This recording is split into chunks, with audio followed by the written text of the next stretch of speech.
So my name is Toyin Umesiri. Call me Coach Toyin. I'm the founder and CEO of Nazaru LLC here in the US. I'm based in Chicago. I'm also the coach and instructor at the Business and Leadership Academy. I teach both international trade and entrepreneurship at business schools and also in my private practice. So I welcome you to today. Great choice to have invested in this program. Let's dive deeper. So basically what's going on out there is that when it comes to building a successful business, you're going to find people telling you, turn right, turn left, create more content. It's sales is this. But for me, my approach is a 360 approach. It's like the pilot flying a plane. It's all of the above. You have to have a level of dexterity and understanding about several concepts. So this page captures a dive, a high level of a robust high level of things a successful entrepreneur has to get their hands around. Your leadership, meaning your own personal leadership, would play a huge part in the success, in the overall success of your business, your own personal development, your own mindset, because the success of the business relies on you. So the more you can invest in yourself in terms of skills, mindset, leadership competencies, your values, your experience, just the strength of your network, your reputation, communication, and human relational skills and dynamics, all of those things are input into your business. Okay. So when we talk about personal development, in fact, this was one of the reasons I developed the leadership and success coaching program, the game plan 12 strategies for winning. It's because for many years, as I trained leaders with technical business competency, I realized that it would always fall to the level of their own personal development. And you could give the same information to two different people, and how they would execute on those business strategies would really vary based on the confidence they have in themselves, their own capacity, their own skills, experience, and their own character, right? So never underestimate the effect you are having on your business. Again, never estimate, right? Don't underestimate the effect you're having on your business. And also don't even overestimate it, because sometimes there's some unhealthy levels of what we call overconfidence that first-time entrepreneurs, they make so many assumptions about the market positioning, and they're not level-headed enough to really approach the market as it needs to be approached. And that leads to failure, because if you assume that what you've developed, so example, if you assume that the product you've developed is what the market is needing without doing deep research, your overconfidence in your own capacity to to create a product or to solve something for the customer. Well, if you've not done the deep research, if you've not humbled yourself to do deep research and to go into a market with a certain type of level-headedness and be ready for feedback, a lot of times you find that people's ego gets crushed when they try to deliver that product to the marketplace, and then it fails, right?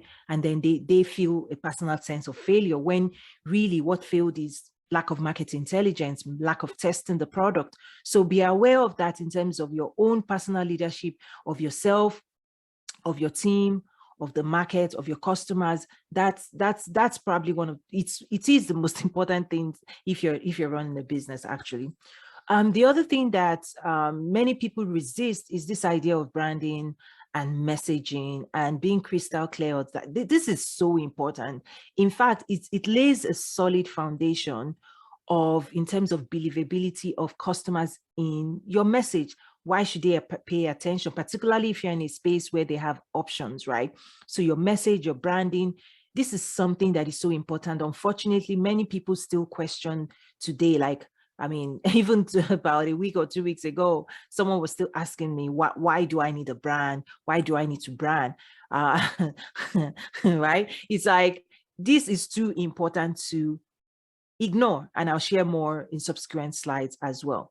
You need to understand your why statement, and I say, your brand is a statement, but your power, passion, and conviction, it gives it voice. It gives its voice so that it doesn't lay flat. This is what commands attention, right? And then you have to have a message that is concise and clear to the people, right? How do people feel about you, your brand, your message, your services? Are you empathetic, or is this whole process all about you? Right? This is where you really have to get clarity of intention, clarity of purpose, clarity of why are you doing what you're doing? Why did you build your business? All of that. And we'll dive deeper into this, right? Building a successful business also has to do with your products and services. How, right, do they do what they're supposed to do for the right people, right? Unfortunately, you find people say, oh, create more content. It's marketing, it's sales, it's well, guess what? If you're trying to market a failed product that the market is rejecting, there's no amount of marketing spend you put behind it or content you create about it. If the market doesn't want it, they don't want it. If it's a discounted product, meaning in the minds of the customer, the value, the perceived value they have of that product is discounted, yet you're trying to price it at premium, you can't impose that on the customer. You can't impose it on the customer if you've not branded, if you've not told them who you are, why they can pay attention, why they should pay attention to you, and also the efficacy of what it is you're delivering to them. Again, the customer, usually people talk about customer is always right. The reality is that how customers perceive your product and services is what will determine if they're ready to buy. In their own eyes, just like beauty is in the eye of the beholder, in their own eyes, what they perceive you to be is their own reality. Is their own reality, and they would only invest in products they believe in, right? In stories they believe in, that helps them achieve their goals. And we'll get into that as well, right? Your customers, how well do you know them? Do you clearly see them? Sometimes I say, like, sometimes we choose our customers, sometimes they choose us. Do you know their desires, aspirations, wants, needs? This is where they're spending money, right? We don't just spend money because of what, right? Customers spend money on what they need, what has entered their consciousness as a need, a desire, an aspiration, a pain point they're feeling, again, and then be aware of their blind spots and their mindset as well. We'll talk about pricing strategy and giving you some tools in terms of how to better understand your customers. Here's also something that you absolutely need to constantly think about: operational excellence, your people, processes, systems, structures, and procedures. This requires continuous improvement, right? And you are part of your people, right? So, right, people includes you, right? What are you investing in yourself, improving your operational excellence, because you are part of the business, your processes, engineering that, improving on that. Because here's what you also need to think about: when it's time to scale, you cannot scale what isn't procedural, right? It's more easier to scale and to apply automation. Okay, automation will help you scale, but in order to automate, you need processes, and in order for you to have processes, you need specific tasks and systems in place and all of those things. So yeah, that's something very, very strong that I'm big on, is that when you streamline your entire process, business, you also need to look at the underlying structure beneath it. Okay, the other thing is also build with the end in mind. So think about, what are you building? Because the foundational structures you need to put in place, the strategy you need to put in place for, say, a 1-story building versus a 100-story building or 120 is different. So what are your short-term strategy versus long-term? Because if you find yourself doing something today that you don't see yourself doing long-term, you need to start questioning those work, right? Also, if you're doing it today and it cannot be automated, or it cannot be procedural, it cannot be passed on to somebody else, here's what will happen. You will constantly be in that business, managing the business every day. This is why we talk about working on your business, not just in your business, is because the daily tasks that you are working on, you and your teams, always constantly think about short term. In the short term, we're doing this. In the long term, what do we need to engineer it to look like? What does it need to reflect in the future? Is this something that can be automated? Is this something that can be systemized?